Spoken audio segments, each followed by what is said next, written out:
Basatwe Katonda banange luga protocol sijja kiddamu naye buli ali wano yenna ekitibwa tekitwanyi lwaki sijja genda mu protocol olw'ensonga nti omanyi kafyu akyaliwo okujja nga CDF anaatugamba nti atuwaayo kalikizo naye kafyu akyaliwo nolwekyo twagala kuyita mu bwangu ensonga eno nolwekyo protocol yonna baganda bakulu bange balawusiza nambalabye ab'ekkanisa yange St. Andrews buli muntu yenna ali wano bannayekibaniriza CDF and the CDF family. I want to thank you. Naye nga sinaba kwogera leero kino kyebonere mukyala wange tayogera mikolo tayogera babeera mu mikolo gyaffe mumanyi tayogera naye ky'omwana wakutama kimukutteko ayogere ebigambo bitono omanyi kegaana ne mutabani waffe abalala tebannaba kutuuka wali wava e London wali wava e Canada wali wava mu States tebasuubira mukama tepatambuza bulungi atuuke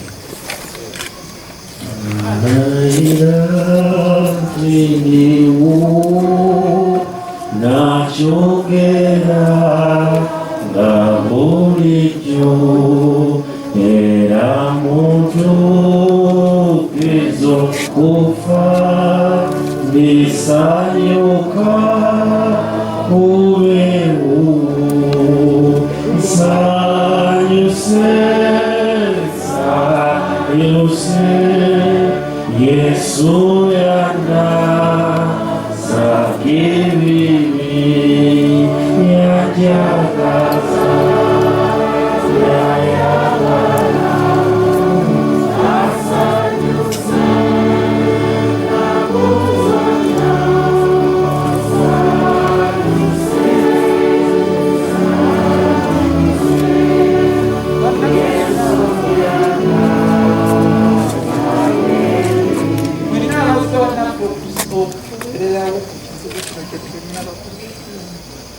St. Andrews bannange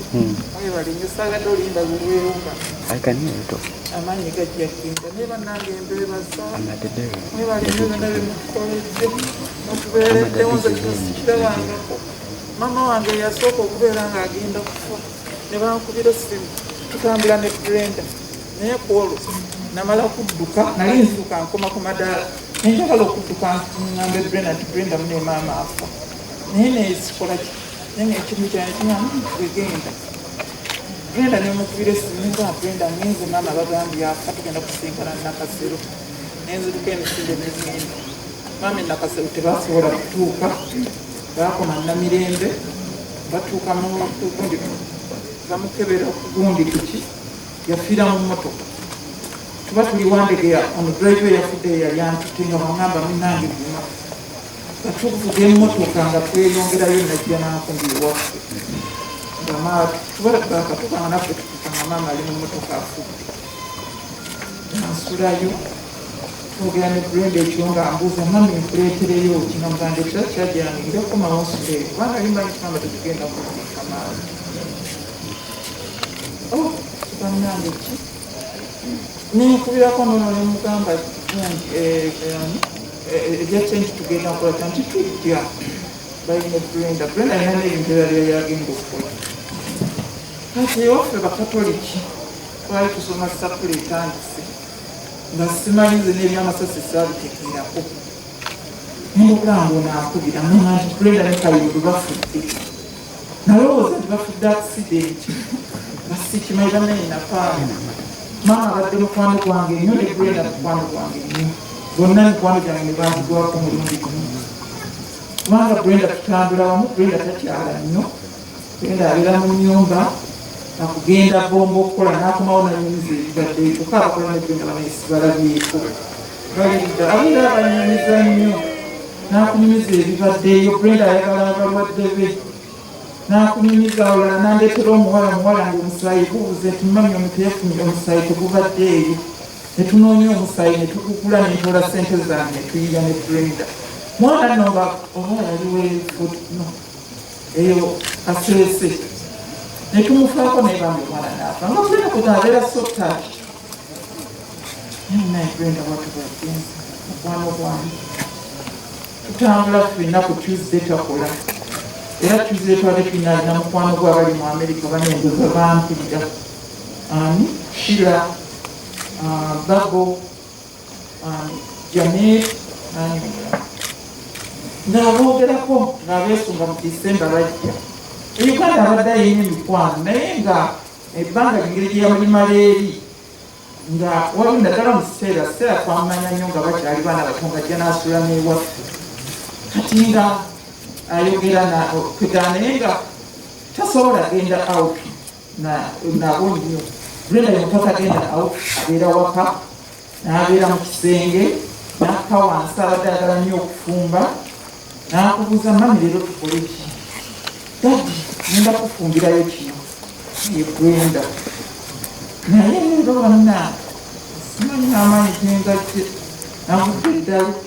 maama yagenze baneze soogerangako naye nange ku mbaga ya Brenda nina okwogera Brenda abadde tannafumbirwa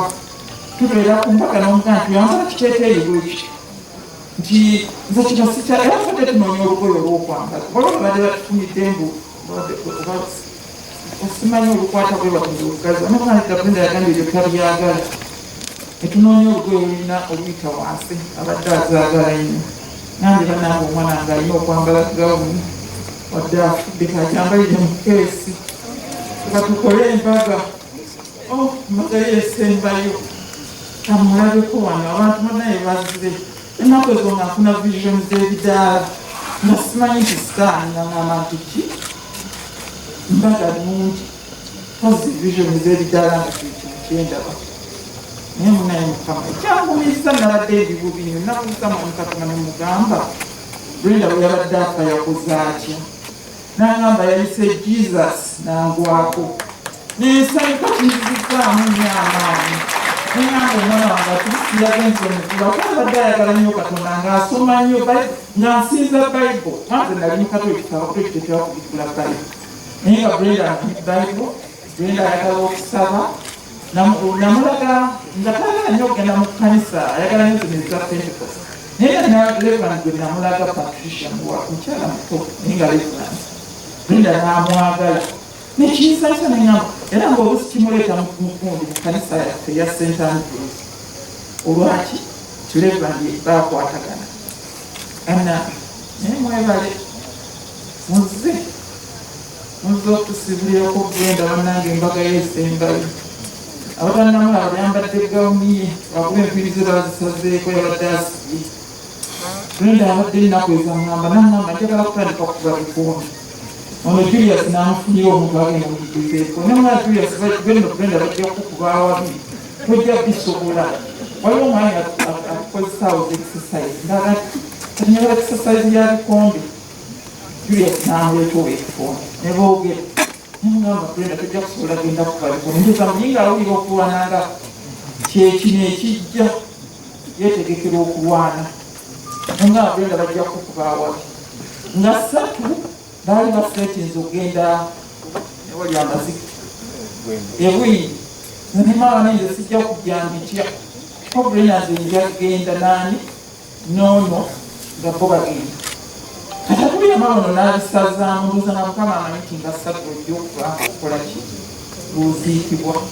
egamba Mukama alengera oba Holy Spirit naye kale Mukama munze bulungi asala sente kwogera Jesus bwe yayise amina mwebaleza munaku bannange ekyo kyonna kisa kya Katonda nati yasobodde okwogera ku mwana we kisa kya Mukama ebyange tebijja kuba bingi kubanga ebisinga mubisomye mumawulire mwabitegeera njogera etuukako ssanga tuyinduza nedakikaana mutaano bulijjo nga tumaze okusala awo tuvudde wano tugenda watu walienda kutesa ya ngombe yokutuka umukati nawe baba watu tumaze okutuka kikulu walita kisotaawo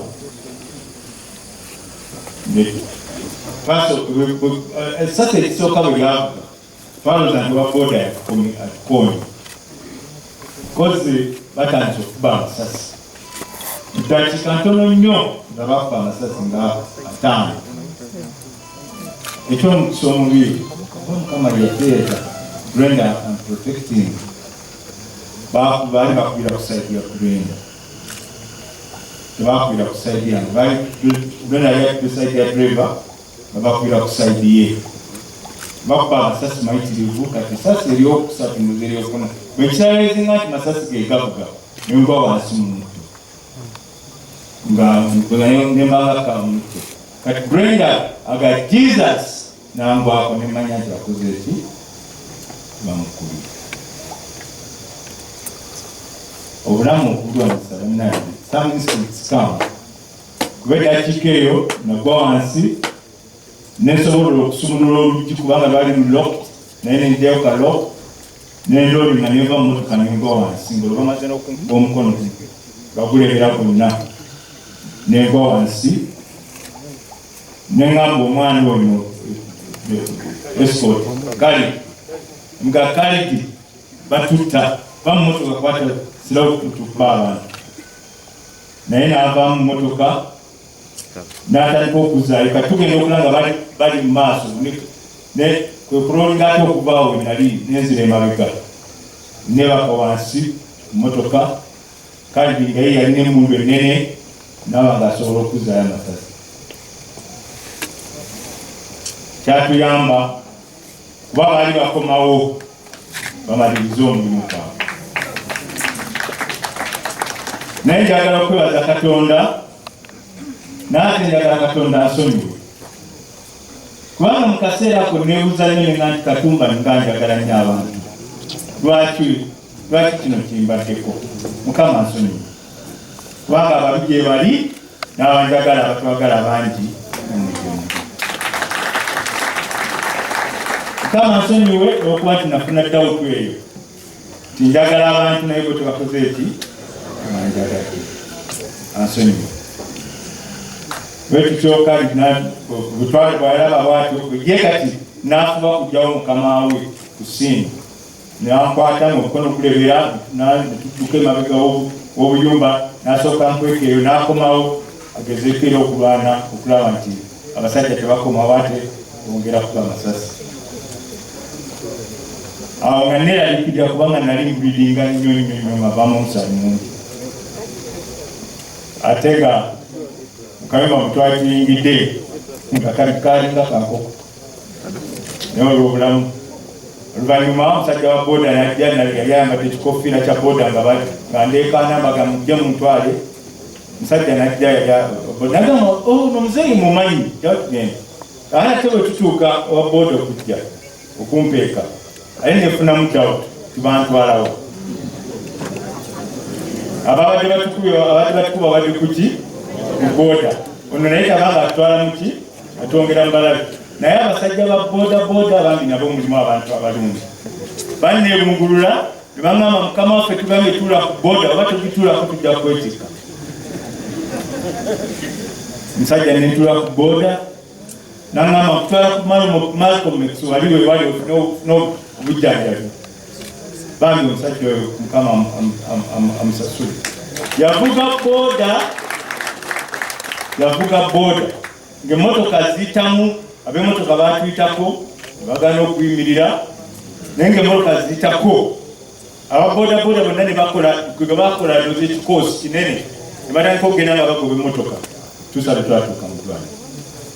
eyange bijja kubeera bwakola okusooka nebaza Katonda olw'obulamu bw'omwana waffe bubadde bumpi nga bwe muwulidde n'atabadde mwana mulungi maama abyogedde byonna nze wano kati mbadde sikyawe ekyokulya nga Brenda yamanyi kyengendo twagenda wano olala ne tulwala maama n'alwala nange ndi mulwadde banneebebwe bino bagaka sa Brenda gyali yamanye eddagala tulimira ssaawa meka biki naye ndowooza ne Mukama ayagala bulungi. Lwenda nga bwe muwulidde abadde akola ndowooza ab'ebbombo bajja kujulira kino y'omu ku bantu abadde bakola nga ye olunaku lwo olw'okukola ssaawa 12 abaagenze ng'era ye yeewunyaga abannayuganda tebagala kukola bazze ku mulimu atadde ku ssimu ye ng'aga essimu ye ebeera bbali okusala nakomawo naye munange bw'ati omumaanyi amanyiogati omwana wa Fatima kanebaza sooka nebaza omusirikale wange oyo kale newankubadde kyasobola kubako omu ku batujju nga bwe twali tubalengera naye yafuba nnyo okulaba nti obulamu bwange buwona. Kanebaza omusajja oyo wa bodaboda nayogeddeko naye olwaleero nemwebaza naye era namubijjudde kamwebaze mulimu gwe yankola okumpagana nebaza abasawo abaku Malcolm X kubanga be basooka okunsiba okulaba nti bullying elekerawo baafuba nnyo era ngenda okutuuka ambulance okujja okuntwala nga bullying bakikontroli nebaza abasawo medipal twatuuka wali ngaoga nti oba baleetaani ng'abasawo bonna baweddeyo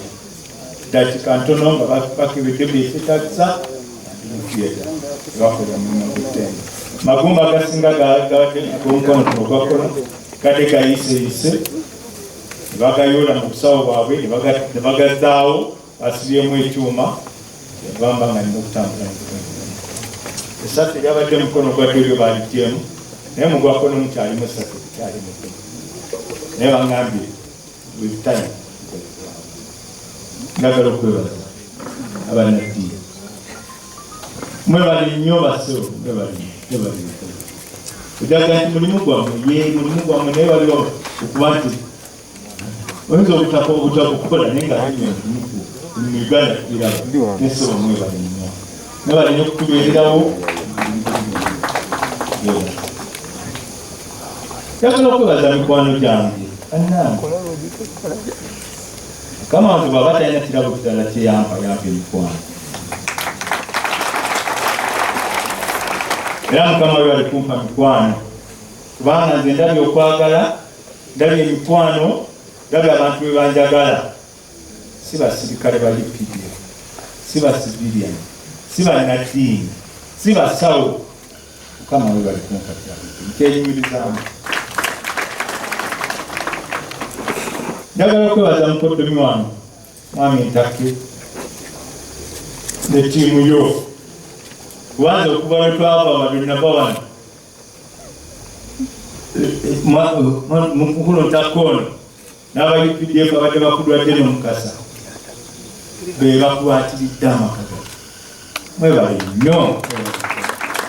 sirina nnusu n'emu gye bansaba UPDF family UPDF we owe you a lot and we'll be always we'll always remember you because you have proved a very good family. Never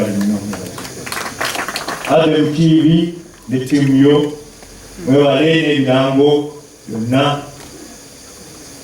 buli muntu yenna namwe abaze okutusabirako munaku zino eza COVID twabadde tugambe twagala bantu batono nnyo naye tubadde bali nga tugambe obako endowooza omuntu omugoba otya ng'aze kukola ki kusaba. Mukama atusonyiwe ne gavumenti etusonyiwe. Maama Nankabirye muzeeyo gyamutugambira kyatuyiseeko kubanga abantu bali tunala okusobola kubago. Maama Kataaga wabadde ojjajjo bambuulidde ndoza n'olemererwa naye otuuse ne tweyanza nnyo. Mwebali nnyo twagala. We really feel owed to you. Mwebali nnyo. CDF Deputy CDF mwena bangaye mwabadde wano jjo paka saa 6 naye mwebali. Ndibasasula ki? Tulina naye Mukama abakusasulire olw'omukwano. nga bwe muwulidde ebizibu biri mu nnyumba nga tebimanya nnyumba mbi naye leero bino byatujjidde. Maama akyali mufiirwako,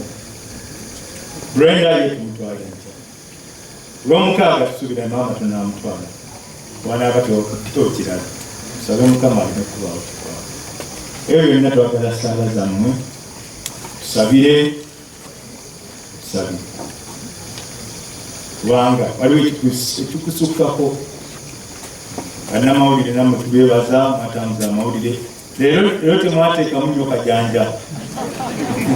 nga bwe mukola buttu. Mwebale amawulire gatambudde, abantu buli omu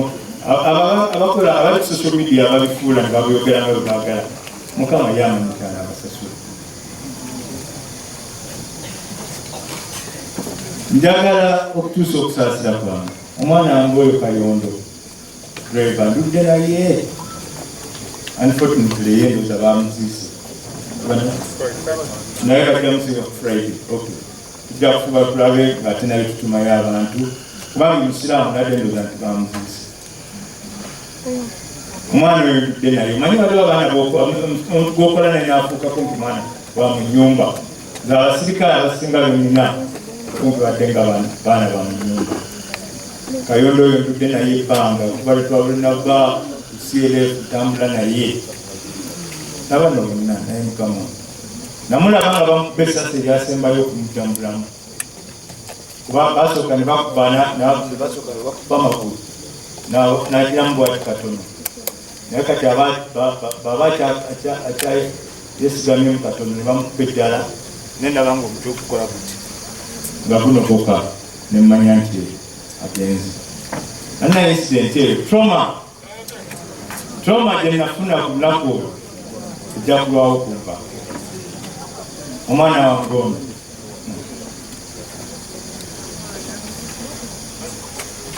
Mukama akunyiza emirembe, Mukama yakutwala amanyi nga bwe bagambye obulamu bwaffe yabukola ng'enta buli omu alina olutalo naye atwebaza ebirungi byobadde okoze mu myaka egyo mingi nate mutono. Kwagala banno Brenda yabadde mobilizer of all the family. Kuba Mukama yakitulaga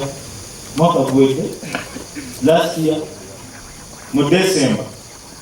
nayita abaana bange bonna ffenna ne tubeeramu n'abafumbirwa bonna ne bajja ne tubeera mu family mu nnyumba wange for the whole week last bonna. Era tulina wano kazzukulu kaffe okuseera nga kambuuza tuddamu ddi okuyitawo ba anti bajje tubeere wano. Brenda was mobilizing all this. It's a big loss to the family. Bibudene ne Mukama sigale nga tumwesiga tujja mubuuza bibuuzo bingi. Sigale nga tumwesiga manyi olwokujja famire yange si yonna teyogera nnyo n'omulenzi alimu naye sintu babigamu mbe yayogedde gyo leero. So mwebale nnyo, mwebale ddala, mwebale tujja kubeera naffe, mwebale tutubeererawo. Nze nja kuwona oyinza bamukama ebintu si byamaanyi ndi mumatulunzunde nja kuwona. Mukama abampeere mukisa, mwebale nnyo. Tweyanziza nnyo, tweyanzidde.